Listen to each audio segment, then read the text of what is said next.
Flanagan. I'm Sarah Shani. And we are co-directors of Period, the podcast. Yes. So we're so happy to have you here today with us, Ella, as our first, as our pilot episode podcast member. We are really admire the work that you've done, and being a prestigious Diana Award winner and being the CEO and founder of the Pachamama Project, we're inspired by all of the work that you do.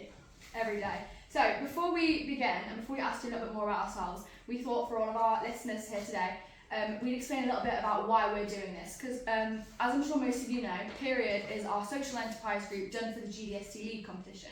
Often that usually just comprises of a business, but we decided that education is a really, really important counterpart to that. And while it's all well and good creating mugs, selling mugs and donating that profit, that's not creating lasting social change. And that's why we decided to start Period, the podcast, where we'll be educating our listeners on exactly where their money's going, systemic and integral issues that fuel period poverty, and many, many more things to come in the next episode. So we hope everyone enjoys. So could you just give us a brief introduction of what you've done and where you are now with your career? Yeah, of course. Well, thank you so much for having me, firstly. I'm absolutely in awe with your enthusiasm. I think you guys are so incredible, so happy to be here.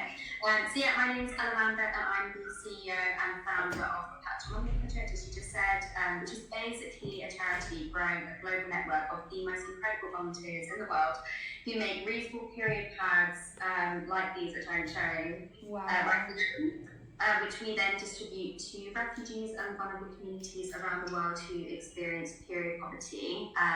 If you're listening to this, you probably know what period poverty is, but just for anyone who doesn't, period poverty is basically the inability to access period products, and that could be due to financial reasons, or it could be for other reasons. For example, we work with a lot of refugees who are often on the move, unable to access public services all the time, don't have an income, aren't able to afford them. It could also be due to the stigma. But what it really means for people that we support is that you have women living in refugee camps who don't leave their tent for 5 to 10 days every single month because they just don't have anything. You have women in Ukraine who find themselves in bomb shelters with no privacy, like cooped up in a room with lots of men and nowhere to change their clothes, leaking through their clothes because they forgot to pick up period products. Because if you hear the water sirens in the middle of the night and you suddenly grab a bag and you don't necessarily think to pack period products. So I think people don't necessarily understand what it deeply means when they hear about period poverty. You know, they know sort of the definition, but don't understand the major implications it has for women on a day-to-day basis. And you have girls dropping out of school because they don't have period products. You have women missing work. Like, it has a massive knock-on effect for gender worldwide, you know. Yeah, absolutely. So what was the moment where you realised that this is what I wanted to do, and you really sort of resonated with wanting to help women suffering from period poverty? Exactly. I really struggled growing up with period pain. It's bad now, but it's much it really has leveled out. When I was your guys' age, I really struggled, and I used to miss school every single month. Used to have to cancel plans last minute. And I was still smuggling my tampon up my sleeve on the way to the bathroom. You know, I wasn't really I was quite open, but I was not talking about period quite openly. So I found I really struggled with the stigma around it, basically. And during lockdown, I heard about period poverty for the first time, and I saw all the amazing people making masks and PPE for the NHS, and all these incredible sewers who are willing to sew for a good cause. And at the same time, studying in Bristol, which is very eco-friendly city, lots of people using reusable pads. And I just kind of put everything together in my brain and was like, we've got this army of people who are willing to sew for free. We've got this product that works, which is reliable and lasts for years and years. Why don't we get them making those as well? And so I went home. I was at university at the time. Went home, borrowed a sewing machine from a friend, figured out how to make a pad. And then when I saw how easy it was, I was like, literally anyone can do this, and started contacting schools and universities and places of worship and really anyone that I could think of, seeing if they would A, give me fabric, and B, get involved. And hundreds of people jumped on the bandwagon. Wow. And filled my house with reusable. I've never seen so many sanitary pads in my entire life. Still to this day, turned my house into a factory, and fast forward to 5 5 years now, we have nearly 3,000 volunteers globally. Wow. We've made, we've sent out over 180,000 pads, and we've supported just under 25,000 people out of period poverty. And as I said, the pads last 5 years, so once someone's got a pad, they're really sorted. You know, it's keeping girls in school, it's letting women go to work, and it's just letting people live their lives and not just have to think about the periods that much. You know, no one's thinking about it that much. Apart from me, maybe I think about it quite a lot. Yeah, no, I mean, for one, I'd just like to say, I think a beautiful story, 3,000 people on board, like, I just really give you a little bit more faith in humanity, I think, hearing just kind of how that took off. That's incredible. Yeah, and our volunteers are so wonderful, you know, they're so engaged, and I think because it's like a zero commitment project, everyone and anyone feels like they can be involved. So we have volunteers as young as like 6 who like help their mum out, you know, like drawing around with stencils, and then we have volunteers that go up into their 90s, you know, and everything in between, school students, university students, like people who have like busy lives but like would like to volunteer and don't have time to do other things, but this they can do because it fits around their schedule. They can do it as and when they want, from home or from their local community centre, whatever they want to do. So yeah, I think that's why it's been able to, this project has sort of galvanised so many people, because it's really for everyone. Yeah. So thank you for telling us about what the Pachamama Project do. So can you just tell us about like how many countries you've worked in and sort of where that work's taken you? We saw recently on your social media you were in Morocco. It looks incredible. So could you tell us a bit about that as well? Yeah, of course. So we've distributed in over 12 countries now, including Uganda, Pakistan, Lebanon. We distribute here in the UK. Due to the cost of living crisis in post-COVID world, there are lots of people, even in the UK, 1 in 5 struggling with period poverty, so it's really, really everywhere. As you said, I just came back from Morocco, where we were launching a new project in this rural village called Ouripa, which is just outside Marrakesh. And what we were doing there was training the local women how to deliver menstrual health education, as well as showing them actually how to make the pads so it can be a self-sustaining project. So normally, as I said, our volunteers make the pads and then they get distributed around the world. But in this case, the women are actually going to be making them themselves and distributing them. And what we normally do is we work with community-led organisations who actually deliver the product. So instead of me turning up around the world being like, I'm going to tell you how to manage your period, and they're like, we know, like we've been doing it for centuries. They're instead like, you know, educating from within the community with a real understanding of like the particular myths of the region, and like the particular stigma to each community, because, you know, the stigma's everywhere, but it does differ slightly depending on where you are. So from our point of view, that was one of the reasons we wanted to start Period, and especially Period the podcast, was sort of to reduce that stigma.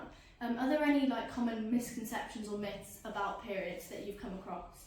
In your Yeah, absolutely, and like so many widespread myths. I think like even in the UK, like I think the stigma is much more around just not really being able to talk about it openly, right? Rather than a lot of misconceptions. I think there are some people who think they shouldn't exercise and things like that when they're on their period, but there's a really widespread myth in the Middle East and North Africa, which says you shouldn't shower when you're on your period because it can like cause really heavy bleeding, which is obviously not true. Yeah. But it means that you have people living in really precarious conditions, like living in refugee camps, or like, you know, living in really rural areas where they don't have access to a lot, who are also not showering and not staying clean, which is obviously really problematic and causes infections. In Uganda, for example, where we work, there are a lot of sort of old wives' tales, which there are some crazy ones. There was one that we heard, which was, if a crow gets hold of your period pad, you'll go infertile. I was thinking, yeah. Wow. But the positive thing around this is that we have found that it takes such little time to overcome these issues. Like, as I said, like in Morocco, we were training local women how to deliver this menstrual health education, and these were like teachers, these were nurses. They had such little like knowledge and information around menstrual health and around reproductive health.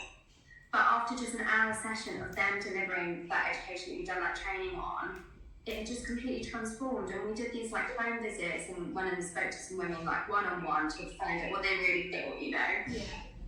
And I was in this family home talking to this mother and daughter. One was in her 60s and her daughter was 27. So they're like, you know, they're seasoned. Yeah.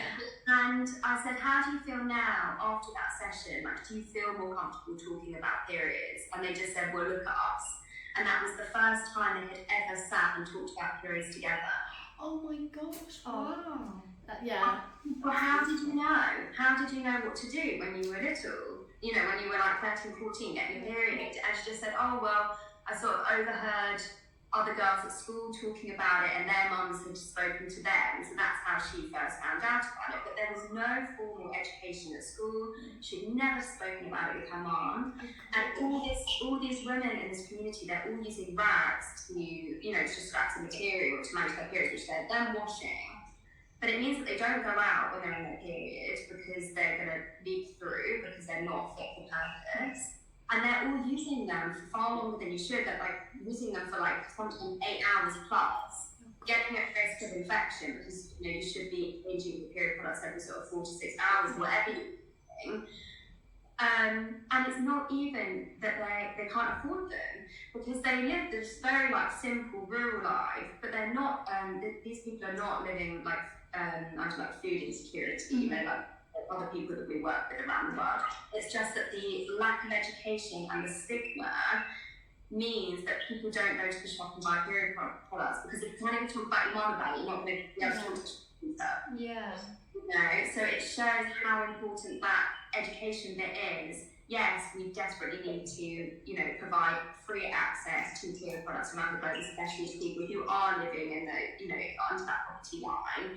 But even beyond that, there are so many people who experience period who could actually afford them, have the resources, the information, the know-how, and if we were able to do the destigmatizing piece as well. Yeah, I think that's a really key thing. Like, you know, menstrual and period poverty, menstrual dignity is so much more than just like not having access. I think bridging that gap with the education and that work that you're doing is again a really incredible part of it. It's exactly what your charity does. I think that, you know, there's charities all over the world that are providing access. But like how we're trying to do with the podcast, bridging that gap with education, I think that's what makes lasting social change. Like, that's incredible from you guys. Without a doubt, and it has such a knock-on effect. Like, we have seen communities, for example, we do a lot of work in Lebanon as well as the distribution of 90,000 hubs in the camps in Lebanon. And when we first started working there, like the pads would be distributed behind a curtain, like everyone was very shy about it. The data we got back, and we always do surveys to make sure that people can like wash and use them safely, etc. And we get about like 70% positive like satisfaction rating, which we always thought was really good because we thought there's always going to be about, you know, 20-30% who are not such a fan. And now it's like 90% plus, and it's the education and it's the knock-on effect in the community because we do these sessions with mothers and daughters. Those concepts then continue at home, they continue at school, they ripple throughout the community, and we're just seeing this massive shift in the region on how people feel about talking about this issue. And it means there are more NGOs in the area who are dealing with it and providing access as well because people are raising the concern and saying when they need the products. Yeah. In so many cases, people, because they're not saying that they need them, you know, when people are in a difficult situation, it's easier to ask for food, it's easier to ask for shelter. Yeah. How do you go about asking for period products if you can't even speak to your mum about it? Yeah, that's incredible. One other thing, so you've spoken a lot about experiences in Lebanon, Morocco, Uganda. What is, and you spoke a little bit about one story about speaking to a mother and daughter. That was a really impactful moment in your work, clearly. Is there any other moments that have really stuck with you that have made you realise, yeah, this is why I chose to do this? Oh, so many. I think one thing which is really, really close to home.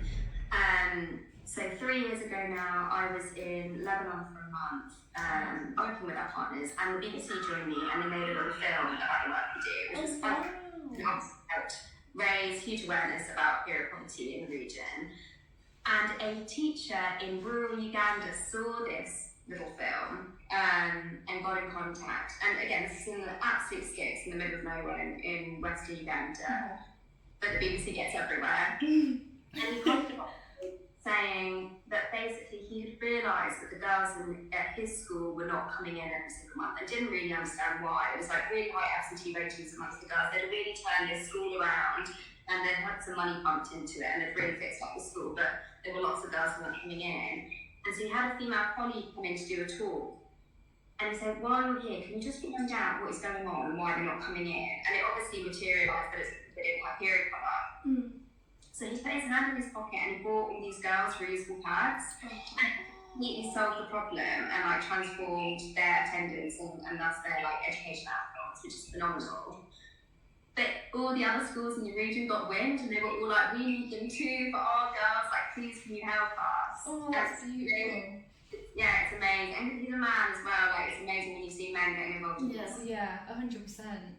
And he got in contact and said, "Is there anything you can do?" And so I think because of my background, like missing school when I was younger, because of my theory and everything, it just felt like we need to do this. We need to like do something. We sent a trial for 50 students. Like we always do a trial first with the community to check that people can like use them and wash them safely, and we can make any changes as a result of the feedback. And it was 100% of people said that like it improved their experience in the period. Their attendance had improved by 98%. 98%, that's incredible, wow. Just amazing. And so last year we sent 18,000 pads to this community, and over the last 2 months, this teacher and his wife have been going school to school to school around this region, delivering menstrual health education, handing out the pads. They're reaching areas that you can't even get to by car, and girls are taking the boxes of pads like on their heads, like walking up the hills to get these pads to the school. We'll get the feedback back in like 3 months' time, but we already know just from like the initial responses that this is going to kind of revolutionise girls' attendance in this region. That's so incredible. That's so amazing. Like we're sending another 20,000 in the new year, so that will reach another 100 students just in the next year, that are all girls that will stay in school for at least the next 5 years, and we hope you go on to, you know, either or have better academic outcomes as a result. That's incredible. That's the thing, like this is creating not only like a lasting impact in the community, but in these girls' lives in the long term. It's actually, and I think that's something that people don't understand. It's not in that moment they don't have products. It affects them forever, and it will affect them. Like this is so like, you know, benefiting their education to, you know, an extent that I don't think people realise. That is so incredible. I loved hearing about that. Thank you. I think the biggest thing that you can do to support communities out of poverty is educate the girls in the community. Yeah, if you've got 50% of your community out of the workplace because they didn't get an education, or because they found themselves, you know, in marriages at a young age because they dropped out of school and things like that. I mean, all these knock-on effects. So you're right, it's not just supporting these girls, like that is obviously huge for those young girls and women, but it's the whole community that will benefit from having educated, you know, to the end of at least their secondary education, and who knows beyond that. But yeah, what you just shared with us was really, really eye-opening, because I think obviously we're in such a position of privilege and we don't have to worry about any of that. Exactly. And I've never ever thought, you know what, like that's something that I would have to worry about my period, not having any sanitary product, anything like that. So yeah, thank you so much for sharing that. It's really, really eye-opening. Definitely. But could you just explain to the listeners, if they were to donate, how their money would get to helping those women? So where would it start, and give us a bit of a pipeline, I guess? Yeah, of course. So it costs us about £10 to support a girl out of period poverty for 5 years. And we always say we're not going anywhere. So if after those 5 years they still need us, then we'll still put around. But hopefully it will mean that they've had their economic outcomes and sort of able to support themselves. The majority of our funding goes towards shipping and fabric, so really just getting the pads to where they need to go. We ask our volunteers where possible to get hold of donated fabric from like local fabric companies and stuff, so they can use offcuts that, you know, would end up in landfill otherwise, or get hold of stuff that's donated to charity shops that can be passed on, etc., so that we can sort of try and help the planet and also our bank accounts. Yeah. But there is this, the layer of fabric that touches the skin, we say has to be new, because obviously just for like, it's going in that private area, and it just needs to be clean and new. And so a lot of our money goes towards that. Also too, in every pack of 8, is made with a layer of PUL, which is kind of the fabric that you have in hospital beddings. Completely leak-proof. We say to people to use them on like the first couple of days of my period, or like at night time whenever they're heaviest. All our pads will take at least 20 millilitres of liquid, and to give you an idea, over your whole period you're likely to lose between 20 to 80 millilitres of blood. So one pack can take 20 millilitres, you're basically in the clear, but obviously people should take them every 4 to 6 hours anyway. Yeah. So yeah, we buy a lot of fabric, obviously shipping to all the places in the world that we work. And yeah, just getting our menstrual health education to as many people as possible, and including training all our partners. So we have over 20 partners around the globe who deliver the menstrual health education. We do all the menstrual health training. So we also pay towards that as well. That's incredible. That thing that you said about how over the cycle of your period you lose about that much blood. We recently had our launch party at our school, you know, launching our products, and we had a stall. I don't know if you've seen it online, where you have like that jug of red water, 2 cups, and you ask people how much blood do you think you lose over the cycle. And we did that on, like, you know, teachers, students alike, and very few people realise actually how much you lose. And what were people thinking? Were they thinking it was a lot more? In a lot of cases, people did think it was a lot more. I imagine probably because, you know, it's a week, subjective experience. a week-long bleeding for the majority of people. Also too, you know, because also blood, I feel like, especially when it like touches water or something, it looks like a lot more, doesn't it? Exactly.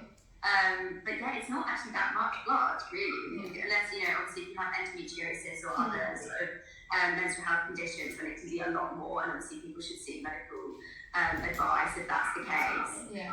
But yeah, the average period is about 20 to 80 millilitres, so not a huge amount, really. And your pads clearly cover that scope, which is great. Yeah. So one thing is that we've noticed menstrual health and periods are really not reported on or covered as much as a lot of other topics. So one of our questions for you is why do you think that is, and why do you think menstrual health is overlooked in aid and in reporting? Yeah, well, I think because of the stigma, honestly. Yeah. But you know what, credit where credit's due, I think it has massively improved. So when I started this work 5 years ago, 5 years ago was when I heard about period poverty for the first time. Now I go into schools and I ask people to like put their hands up if they know what period poverty is, and the room's full of hands like every single time now, and that was not the case 5 years ago. And that is because the media have ship-shape, like they're doing a much better job. And I think even most recently, like I saw a Sky News article about period poverty in Gaza, and I thought 5 years ago, in the middle of a crisis, we would never be talking about this. It just wouldn't be. It wouldn't be at the forefront of people's minds. And I will say, I think it's partly because of the stigma, but I don't think it's necessarily that people like, ew, that's gross. I don't know about it. I don't want it. Maybe that's sometimes the case, but I think a lot of the time it's because it's not spoken about generally. It doesn't come to mind. And so you know when there's a war or a crisis, there's going to be poverty, there's going to be food insecurity, people are going to struggle with shelter, etc. But because we don't talk about menstrual health, like we talk about periods, does it spring to mind that, how do people manage their periods? Yeah. But I can tell you how, like people in Gaza are getting infections that are so bad that they're becoming infertile because they're using bin bags to manage their periods. You've got women in hospitals who are like wrapped up in bin bags to manage their periods. That's really crazy. That is now being reported on, which is really like positive, I think, as much as the subject is horrendous. There's still much to be done, unfortunately. Like there are times often in the places where we work where we try and start up a new partnership to support a new community, and the organisations just aren't interested. They just say, oh, well, those won't work, or like people won't accept us. And I think, well, I've got 25,000 people who use them, like, no, they work. Like, we've got all this data, we've supported tens of thousands of people out of period poverty. I know it works, but I think sometimes people just struggle to be open-minded around this issue, especially when the majority of organisations who are working on this are grassroots, they are small charities. And we've just got to work a little bit harder to bring it to light, to get people talking about it. And that's, something that you guys are doing amazingly well. I'm not sure 5 years ago if there would have been a school group like you guys setting this up. So I think, you guys should give each other a pat on the back. Thank you. Improvement. And it's so important in terms of like holding the charity sector to account, holding our policy to account, holding our media outlets to account. 100%. But there's a long way to go. Yeah. So one of the reasons we did choose you and the Pachamama Project was due to your amazing sustainability. Was it an easy decision for you to go down the sustainable route? Obviously, with looking out for and after women's menstrual health, there could be a lot of issues around that, the sort of the cleanliness of that. So could you just tell us a bit about the sustainability aspect of the Pachamama Project? Yeah, absolutely. I think it was honestly obvious in the beginning that it had to be like that. I think when you're dealing with like a reusable product anyway, like the reason I knew about reusable pads is because I had friends using them for because of sustainability, you know. It was also like cost effective. It was like, okay, if we can like use fabric that would otherwise just get chucked away, like that's a no-brainer. And then happy accident, we're also keeping fabric out of landfill, like that's that's an interesting misconception. I think a lot of people think that sustainability comes from a point of being able to pay for that, but in reality it is more cost effective, and clearly you're proving that, aren't you? Yeah, it definitely can be. I mean, the reason why reusable pads are so great, even for people who purchase them, and we don't sell them, but there are people that do, is because then you don't have to think about it for like 5 years. You don't have to pay for pads every single month or tampons or whatever. You've got something that you can rely on.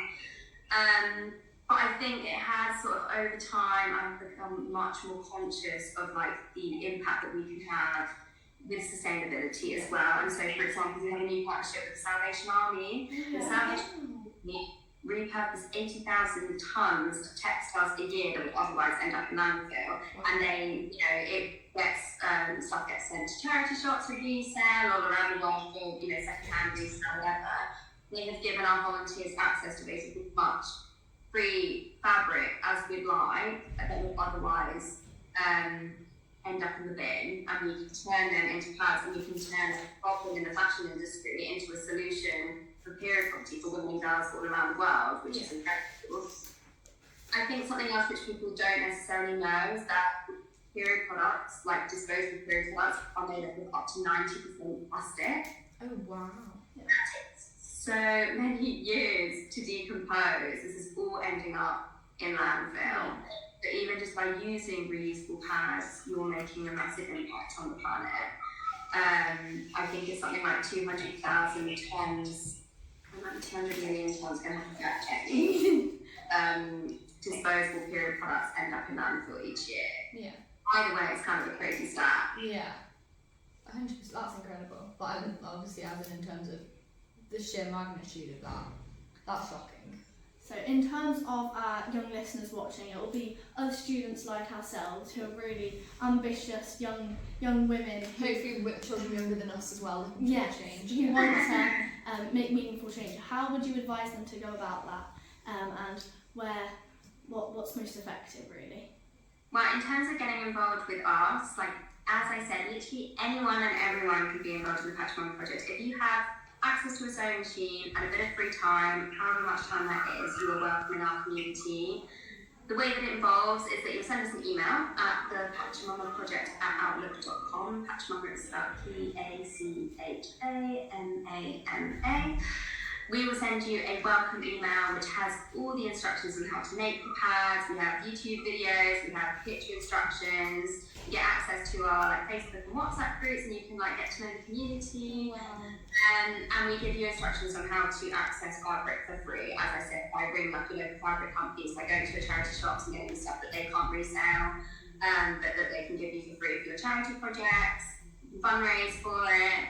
And whether you have time to make 2 pads or 2,000 pads or even 20,000 pads, like some of our volunteers have made, you will be so welcome in the community. I think outside of working with us, even just keeping it in mind, when you walk past someone who's sleeping on the street, when you go into Boots and get them a sandwich and a bottle of water, to get a pack of pads as well, and you can give discreetly. But just things like that just people don't think of. If you're donating to a local food bank, you can donate period products as well. Speak about it with your friends and family, just to not hiding the thing up your sleeve. I know it's hard, but things like that really start to make a difference and really start to have that knock-on effect in the community. I mean, you guys are going absolutely above and beyond with what you're doing, and it's really incredible to see. I'm so doing. But really anyone and everyone can be involved in this little or big way as they'd like to be. Yeah. We did our due diligence and some research on you guys, but what you just told us now has really just blown it kind of out of the park in terms of the impact. Your stories about Uganda and that the teacher and his wife, that really, I'm going to go home and tell my parents about that. Do you know what I mean? There's things like those that really hit hard and resonate with people, and I think that was one of the reasons that we wanted to have someone like yourself on the podcast to share that with people, because I think from my perspective I've never heard anything like that. We're just not we're not aware, and we aren't Exactly. we aren't told about We're that sort of lucky, stuff. aren't we, as well? We're really lucky, and unfortunately there's lots of people in the UK as well who aren't that lucky, and I think that we're in a much better situation because we're not living in these super rural places, we're not living in poor conditions, but there will be people down the road who experience period poverty, and you never know. Exactly. But there are families all around the UK. If you're struggling to put food on the table, you're also struggling to buy period products, and people just don't realise. But I'm really glad that it's had an impact. I mean, these stories also have a massive impact on me. I'm getting these updates every day on WhatsApp from this amazing teacher and his wife who are going door to door, sending me all these incredible photos. I'll send you some afterwards. That's incredible, yeah. And it's amazing. And I think the work we do is really, really powerful, but we could not do it without our incredible community partners all around the globe who have all come to us. We do lots of stuff with the press and social media to raise awareness about the issue, but nearly every single one of our partners came to us because they recognise a need in their community, and please, can we have your support? And so we know that everybody that we support really needs it because it's the community themselves who we recognise this need in our area, rather than me just being spin the globe. 100%. That's absolutely incredible. I can't even put it into words. Thank you so much for joining us today and coming on our podcast. We were so happy you could take the time out of your day to join us. Could we just have, it's not screen recording, you say period. We want every one of our guests just to say period, because that's the name of our And should we say it at the same time? Yeah, all three of us. Yeah, right, Okay, you're gonna count down. Yeah, 3, 2, 1. Period! Yeah. And then if you do one on your own, because I think it might have been a bit louder than you. Yeah. Right, ready?